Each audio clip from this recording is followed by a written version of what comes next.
இந்த சினிமாவில் அது வந்து 69 கொலை பண்ணவர் வந்து எப்படிப்பட்டவரும் தெரியும். அவருக்கு ஏன் இவ்வளவு சப்போர்ட் பண்ணுறீங்க, இவ்வளோ இது காமிக்கிறீங்க? ஏன்னா இந்த புஷ்பான்னு ஒரு படம் ஹீரோ வந்து சம்மரம் கடத்துவார், அப்பேற்பட்ட அக்யூஸ்டு. ஏன்னா அவருக்கு தான் தேசிய விருது கொடுத்தாங்க. சினிமாவில் ஏன் இப்படி காமிக்கிங்க சார்? பார்லிஜி இது வச்சு பிஸ்கெட் வச்சு பண்ணியிருக்கீங்க, ஏதாவது ப்ரொமோஷன் வாங்கியிருக்கீங்களா? இல்லை இல்லைண்ணே, அது மட்டும் இல்லைண்ணே. ஏன்னா சமுத்திரகனி சார் தான் அது வச்சுனே இருக்காரு, எல்லாருக்கும் கொடுக்குறாரு வேற. அப்படி இல்லை, அப்படி இல்லை. ஸ்டேஜில் சொன்னீங்க என்னை வந்து மற்ற ஸ்டேட்டில் வந்து பார்த்தீங்கன்னா ஹீரோக்கு நிகராக வச்சு பார்த்துக்கினாங்க. அப்படி இல்லை, என்ன அதை நான் ஹீரோக்கு நிகராக வச்சு பார்த்துக்கிட்டாங்கன்னு சொல்லலை. இது ஒரு கற்பனை கதையாக இருந்தால் நீங்கள் கேட்குற எல்லாத்துக்குமே வந்து ஒரு கதையாசிரியனா பதில் சொல்லலாம். இது நடந்த நிஜங்களை எடுத்து அதில் முடிஞ்ச வரைக்கும் உண்மையை ஒரு 90% ரொம்ப உண்மைக்கு நெருக்கமாக சொல்லணும்னு முயன்ற கதை. இதில் வந்து யார் சரி யார் தப்புன்னு பேசுறதுலாம் கிரைமு போலீஸ் ஸ்டோரி மட்டும் இருக்குது. நாங்கள் எதிர்பார்க்குற ரசிகர்கள் எதிர்பார்க்குற இன்னும் சில விஷயம்லாம் இருக்குல்ல. இந்த படத்தில் சில குத்துப்பாட்டுலாம் கூட வச்சிருக்கலாம். இல்லை, இதுக்கப்புறம் வந்துட்டு சிவேதா அவங்க நடிப்பு ரொம்ப நல்லா இருந்தது. ஆனால் வந்து நாங்கள் இந்த அதுக்கு தனியாக ஒரு ஆர்டிஸ்ட்டை போட்டு ஏதாவது ஒன்று பண்ணலாம்ல. இல்லைண்ணா, அடுத்தடுத்து உங்கள் ஆசையை அந்த மாதிரி போலீஸ் ஸ்டோரியெல்லாம் அந்த மாதிரி குத்துப்பாட்டுலாம் வைப்பாங்க இல்லையா? கண்டிப்பாக அடுத்தடுத்து எல்லாம் பண்ணுறதை பண்ணிவிடுவோம். தடயம் கதை சட்டத்தை தவறாக பயன்படுத்தி அதன் மூலம் பயனடைந்த ஒரு சிலரின் சுயரூபத்தை, அதன் மூலம் பாதிக்கப்பட்ட அப்பாவிகள் மற்றும் அதன் விளைவாக சமூகத்தில் ஏற்பட்ட அதிர்வலைகள் பற்றியும் தடயம் பேசுகிறது. இது கண்டிப்பாக பெருவாரியான மக்களை கவரும் என்று இந்த டீம் எல்லாருமே நம்புகிறாங்க. நம்மளுடைய சப்போர்ட்டும் கண்டிப்பாக இருக்கணும் அப்படிங்கிறது வேண்டுகள். இப்பொழுது கேள்வி பதில்கள் இந்த டீம் கிட்டேருந்து உங்களுடைய கொஷின்ஸ் கேட்கலாம். சார் ரொம்ப நல்லா இருந்தது, கிரிப்பாக இருந்தது, வாழ்த்துக்கள். ஆனால் லாஜிக்காக நிறைய விஷயம் ஒரு போலீஸ் ஆஃபீஸரால் பாதிக்கப்படுறாப்புலன்னா முதல்ல அவன் முன்னாடி தாலியாக இருக்காமல் ஊரில் 71 பேர் முன்னாடி தாலியாக இருக்கிறதுலாம் தப்பு இல்லையா? என்னதான் உண்மை சம்பவம்னாலும் இவ்வளோ 71 பேர் வீட்டுக்கு பூந்து அறக்க முடியுதுன்னா ஒரு போலீஸ்காரன் வீட்டு ஒய்ஃபையோ இதையோ அறக்க மினிஸ்டரை முடியாது. ஓகே, போலீஸ்காரர் வீட்டுக்குள்ளார போடலாமே. இல்லைண்ணே, நடந்தது தான் சொல்லியிருக்கோம். Live okay. அதே மாதிரி அடுத்து படத்தில் வந்து ரொம்ப அழகாக போயிட்டுருக்குது. சின்ன சின்ன விஷயம் நீங்கள் சுவாரஸ்யத்துக்காக வச்சுருக்கீங்க, அது டிஸ்டர்ப் பண்ணுற மாதிரி இருக்குது. சமுத்திரகனி சார் வந்து பிஸ்கட்டை கொடுக்குறாரு அந்த பையனுக்கு, அப்புறம் ஏன் வாத்தியாரை மாற்றணுங்கிறாப்புல எனக்கு முடிக்கல. அதே மாதிரி இந்த ஜீப்பு அவர் பாடம் நடத்திட்டு இருக்காரு, போலீஸ் இன்ஸ்பெக்டர் அந்த அம்மாவும் அவரும் பக்கத்துலேயே ஜீப்பை நிறுத்திட்டு இருக்காங்க. அந்த உணர்வு கூட இல்லாமல் பசங்களோட பேசிகிட்டு இருப்பாரு. ஆனால் ஒரு போலீஸ் ஆஃபீஸர் வந்தால் ஒரு இது இருக்கும்ல. கண்டிப்பாண்ணே, அடுத்ததில் கண்டிப்பாக மாற்றிக்கிறேன். கொஞ்சம் இல்லை, கண்டிப்பாக அடுத்ததில் இந்த மாதிரி தப்பு எல்லாம் மாற்றிக்கிறேன். சார், பார்லிஜி இது வச்சு பிஸ்கெட் வச்சு பண்ணியிருக்கீங்க, ஏதாவது ப்ரொமோஷன் வாங்கியிருக்கீங்களா? இல்லை இல்லைண்ணே, அது மட்டும் இல்லைண்ணே. ஏன்னா சமுத்திரகனி சார் தான் அது வச்சுனே இருக்காரு, எல்லாருக்கும் கொடுக்குறாரு வேற. அப்படி இல்லை, அப்படி இல்லை. டேரக்டர் சார், இப்போ வந்து சமுத்திரகனி சாரை வந்து இந்த கேரக்டரில் போகிறதுக்கு எது உங்களுக்கு வந்து தூண்டுதலாக இருந்தது? ஏன்னா இது 2000 வந்த படம், சரி அந்த சம்பவம். ஆனால் வந்து அந்த ஒரு அரசியல்வாதியில் ஃபஸ்ட்டு வந்து பண்ணுவாங்க, அதில் ஏன் காட்டல? ஏன் நெக்ஸ்ட் சீரியஸில் பண்ண போகிறீங்களா? இல்லைண்ணா, மேபி அடுத்தது பிளான் பண்ணலாண்ணே. அந்த லைவ் மேட்டர் வந்து இப்போ இதில் காட்ட முடியாதுல்ல. இதில் வந்து அந்த ஃப்ளாஷ்பேக் என்ன எதுவும் ரிவீல் பண்ணல, அது ஹைட்டில் வச்சுருக்கோம். சமுத்திரகனி சார், இந்த சினிமாவில் அது வந்து 69 கொலை பண்ணவர் வந்து எப்படிப்பட்டவரும் தெரியும். அவருக்கு ஏன் இவ்வளவு சப்போர்ட் பண்ணுறீங்க, இவ்வளோ இது காமிக்கிறீங்க? ஏன்னா இந்த புஷ்பான்னு ஒரு படம் ஹீரோ வந்து சம்மரம் கடத்துவார், அப்பேற்பட்ட அக்யூஸ்டு. ஏன்னா அவருக்கு தான் தேசிய விருது கொடுத்தாங்க. சினிமாவில் ஏன் இப்படி காமிக்கிங்க சார்? சினிமாவில் காட்டல, இதுதான் கதை.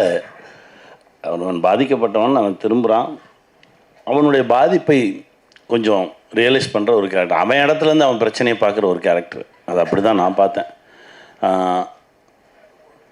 பல பேர் அவன் கொன்னதுன்றது அது வேறு. அதனால தான் ஒரு கடைசியில் ஒரு இடத்துல சொன்ன, நீ செஞ்சது மட்டும் நியாயமாகும், நீ ஊரே சுடுகாடாக்கிட்டீங்களாடான்னு சொல்லி ஒரு இடத்துல வரும்.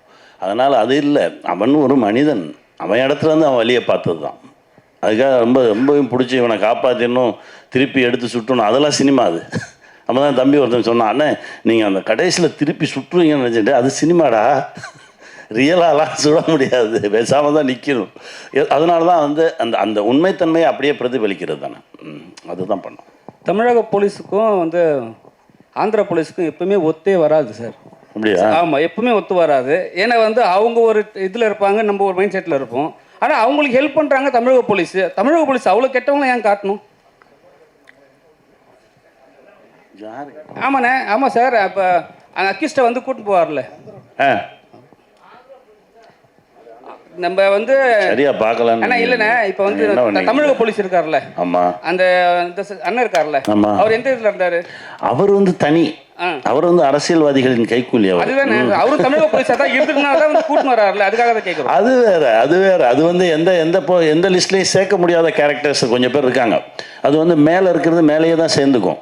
அது வந்து இது ஒரு கற்பனை கதையாக இருந்தால் நீங்கள் கேட்குற எல்லாத்துக்குமே வந்து ஒரு கதையாசிரியனா பதில் சொல்லலாம். இது நடந்த நிஜங்களை எடுத்து அதில் முடிஞ்ச வரைக்கும் உண்மையை ஒரு 90% ரொம்ப உண்மைக்கு நெருக்கமாக சொல்லணும்னு முயன்ற கதை. இதில் வந்து யார் சரி யார் தப்புன்னு பேசுகிறதுக்கெல்லாம் இதுவே இல்லை. இதுதான் நடந்தது, இதை தான் அப்படியே எடுத்து வச்சுருக்கோம், அவ்வளோதான்.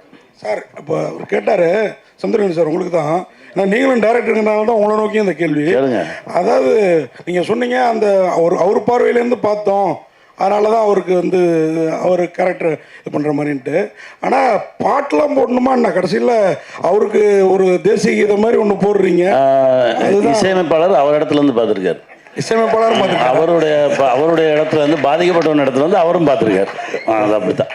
அப்புறம் அழகன் தமிழ்மணி சார் உள்ளே வந்ததுனால அஜய் வந்தாரா, இல்லை அஜய் வந்ததுனால இல்லை ஸ்கிரிப்ட்லேயே இருந்தது? அஜய் தான் முதல்ல வந்தார். அந்த இடத்துல ஒரு மினிஸ்டர் வேணும் அப்படின்றதுனால சரி நம்ம வீட்டிலே ஒரு மினிஸ்டர் இருக்காரு அப்படின்னு சொல்லி கூப்பிட்டு வந்துட்டாச்சு. இல்லை அப்பாவை இப்படி கெட்டவராக காமிக்கணும்னு ஏதாவது சபதம் எடுத்துருந்தீங்களா? அவர் ரொம்ப நல்ல மனுஷர். இல்லை ப்ரொடியூசர் கவுன்சிலேருந்து ரொம்ப நல்ல மனுஷர். இப்போ கூட இல்லை, அவர் எப்பவுமே நல்ல மனுஷன் தான். இப்பயும் யாரும் அவர் தப்பாலாம் சொல்ல. அவர் ஒரு நடிகர், அதனால நடிகராக யூஸ் பண்ணலாம், வேற எதுவும் இல்லை. பார்க்கணும்னு ஆசைப்பட்டதுனால பண்ணீங்களான்னு? அப்படி எதுவும் இல்லை, எப்பவுமே ஹீரோ தான் அவர் எனக்கு. சந்துரணி சார், சார் ஸ்டேஜில் சொன்னீங்க, இங்கே ஸ்டேஜில் சொன்னீங்க, ஸ்டேஜில் சொன்னீங்க என்னை வந்து மற்ற ஸ்டேட்டில் வந்து பார்த்தீங்கன்னா ஹீரோக்கு நிகராக வச்சு பார்த்துக்கினாங்க. அப்படி இல்லை, என்ன அதான் ஹீரோக்கு நிகராக வச்சு பார்த்துக்கிட்டாங்கன்னு சொல்லலை. அவர் வரும்போது தான் கூப்பிடுவாங்க, ஏன்னா நமக்கு அதுக்கு முன்னாடி எடுக்க மாட்டாங்க. அது வந்து ஒரு பெரிய ஹீரோஸோடு நடிக்கும்போது அது ஒரு சௌரியம். நீங்கள் வந்து காலைல ஒரு 11 மணிக்கு போகலாம், சாயந்தரம் 4 மணிக்கு திரும்பி வந்துடலாம். அந்த பெரிய ஹீரோக்கு என்னெல்லாம் சௌரியங்கள் இருக்கோ அதெல்லாமே துணை நடிகர்களுக்கு கிடையாது. நான் துணை நடிகர் தான், சரியா? தமிழ் சினிமா ரொம்ப கஷ்டப்படுத்தினாங்க, அதனால அங்கே போயிட்டு. அப்படியெல்லாம் ஒன்றும் இல்லை, இங்கே கூப்பிட்டாலும் இங்கேயே நடிச்சுட்டு தான் இருக்கேன். எங்கே கூப்பிட்டாலும் நடிப்பேன் நான். என் வேலை நடிப்பது. சார் இந்த புலிப்பாண்டி கூட இந்த ஜீப்பு தள்ளுற சீன் இருக்குல்ல, அவ்வளவு இயல்பாக இருந்துச்சு. அதில் என்ன சார் உங்களுடைய கான்ட்ரிபியூஷன் இருந்துச்சா சார்? ஒன்றும் இல்லை, கதையை சொல்லும்போது அந்த முதல் சீன், அந்த ஒரு சீன் சொல்லி தான் தம்பி சொன்னார், அண்ணே இந்த நெஞ்சை நிமித்துற வேலையெல்லாம் வேண்டாம், இந்த இப்படியே முறுக்கிட்டுலாம் வரக்கூடாது, ஒர்க் அவுட் பண்ணாத, ரொம்ப டல்லாரு, ஒரு ஜீப்பை கூட உன்னால் தள்ள முடியாது. அப்படி தான் ஆரம்பித்தான். நான் தள்ளிட்டேன். புலிப்பாண்டி பிடிச்சி பிரேக்கை போட்டு பிடிச்சிக்கிட்டாரு. அதுக்கப்புறம் தான் அவர் தள்ளினாரு. அப்போ நானும் பிரேக் அடிச்சுட்டு பிடிச்சி நின்றுக்கிட்டேன். இல்லைன்னா அது ஜீப்பை ஈஸியாக தள்ளிடலாமே, அந்த இடத்துல அது ஒரு தேவைப்படுது. அது ஒரு சின்னமாக அந்த அலுப்போடு சேர்ந்த ஒரு நட்பும் நகைச்சுவையும், அது அவரும் நானும் நிற்கும்போது அவ்வளோ சந்தோஷமாக இருந்தது. அண்ணே நன்றிண்ணே.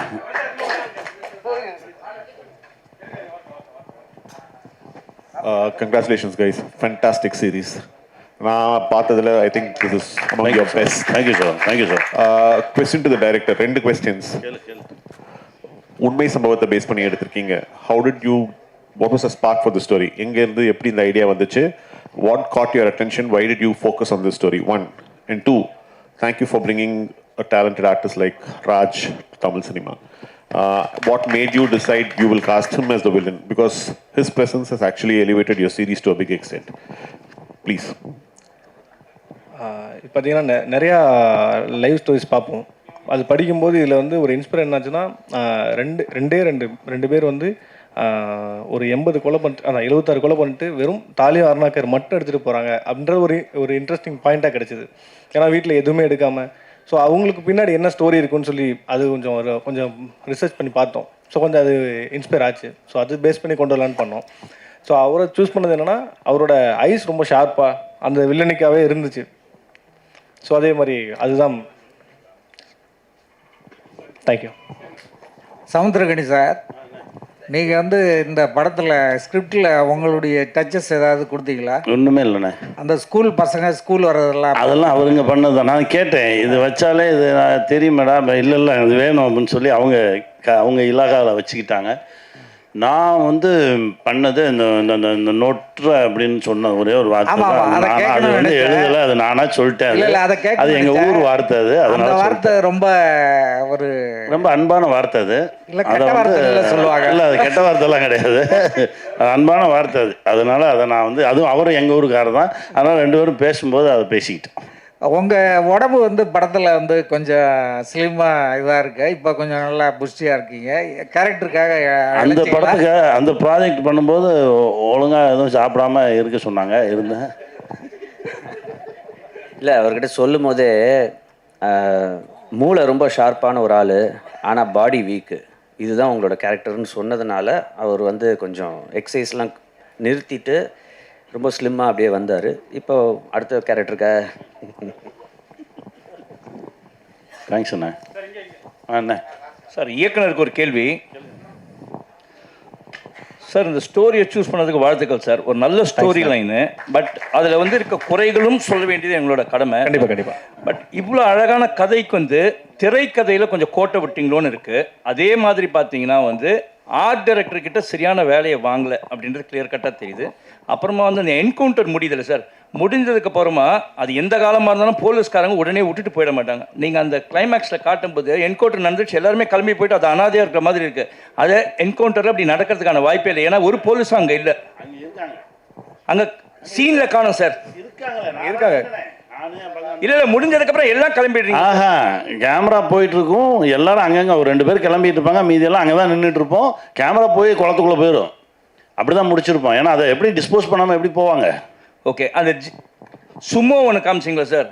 அந்த சுமோவில் பின்னால் வந்து அவ்வளோ கிளியராக ஃபோக்கஸ் பண்ணி காட்டுறீங்க. இது ஆர்ட் டைரக்டரோட மிஸ்டேக். நெக்ஸ்ட் டைம் கரெக்ட் பண்ணி, ஏன்னா இவ்வளோ அழகாக செலவு பண்ணி நீங்கள் பண்ணுறது, அந்த ஒரு நம்பர் பிளேட் அவ்வளோ பெரிய நம்பர் பிளேட் வச்சுட்டு பின்னால் ஒரு சின்ன நம்பர் பிளேட்டை பெயிண்ட் பண்ணியிருக்காங்க. அது அவ்வளோ கிளியராக தெரியுது. ஏன்னா பல லட்சம் பல கோடி செலவு பண்ணி எடுத்து இந்த சின்ன சின்ன தவறுகள் தான் வந்து தமிழ் சினிமாவை வந்து பாழாக்குது. இது வந்து மற்ற லாங்குவேஜஸ்ல வந்து ஆர்ட் டைரக்டர்ஸ் கொஞ்சம் ஒழுங்காக செய்கிறாங்க, அந்த டைரக்டரோட வேலை வாங்குறது. நெக்ஸ்ட் டைம் இது பண்ணிட்டீங்கன்னா நல்லா இருக்கும். கண்டிப்பாக சஜஷன் அவ்வளோதான். கண்டிப்பாக சேஞ்ச் பண்ணிக்கிறேன். தேங்க்யூ.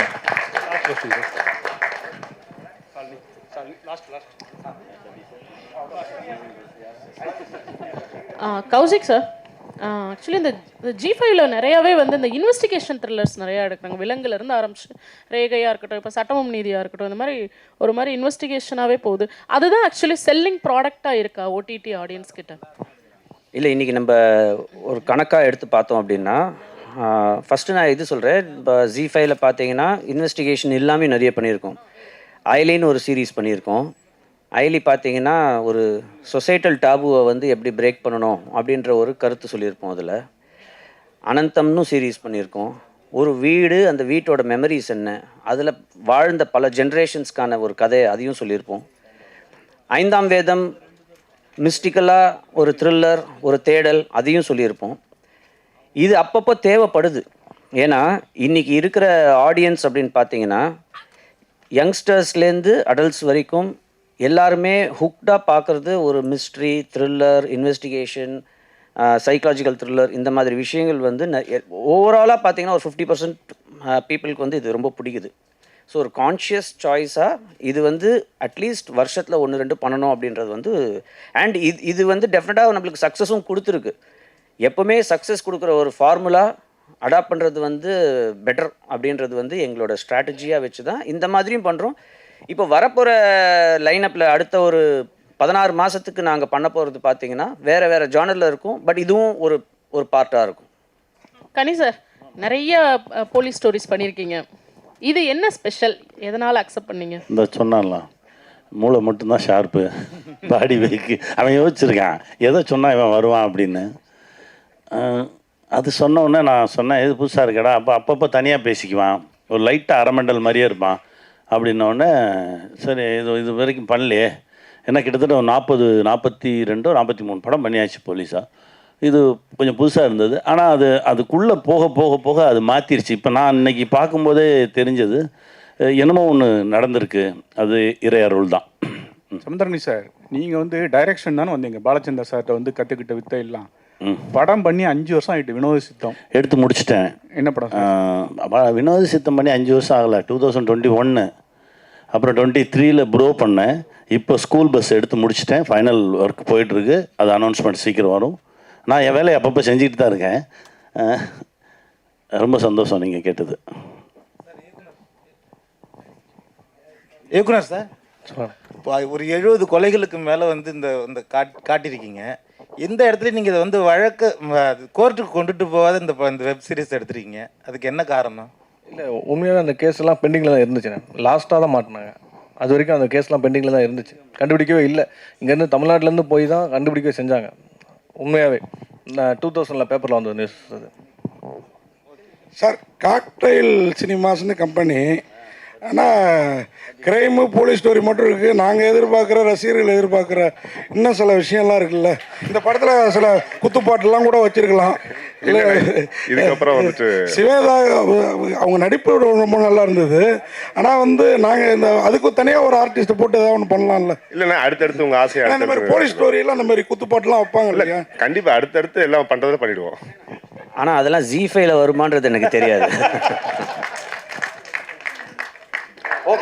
தேங்க்யூ. 27ஆம் தேதி ஜி5ல ரிலீஸ் ஆக போகிற ஒரு வெப் சீரிஸ் தடயம் எப்போதும் போல ஒரு பரபரப்பான வெற்றியை அடையணும். இப்போது தடயத்துடைய ஒரு குரூப் பிக்சர் எடுக்கலாம். கொஞ்சம் எமோஷனல் ஆயிட்டாப்புல விடுங்க.